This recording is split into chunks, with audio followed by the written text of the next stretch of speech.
ایک حدیث تو پڑھ کر میں بھی چونکا. یہ اصل میں اسلوب ہے بیان کا، بتانے کے لیے کہ تمہارے دلوں کے اندر مایوسی کا غلبہ نہ ہو جائے. مایوس اصل میں جو ہے مایوسی، یہ ابلیسیت ہے، نوٹ کر لیجیے اس کو.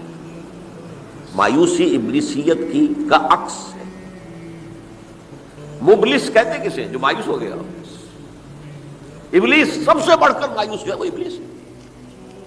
اسے معلوم میرا چھٹکارا تو نہیں ہے، لہذا میں جتنوں کو اپنے ساتھ لے کر جہنم میں جھونک دوں، یہی میری کمائی ہے، میں نے تو بچنا نہیں. تو ابلیس کہتی ہے اس کو جو انتہائی مایوس، مبلس، جو رحمت خدا بندی سے مایوس ہو چکا. اب اس کو دور کرنے کے لیے حدیث سنیے، اور یہ حدیث مسلم شریف کی ہے، صحیحین کے اندر، حضرت ابو ہریرہ سے. حضور فرماتے ہیں والذی نفسی بیدہ،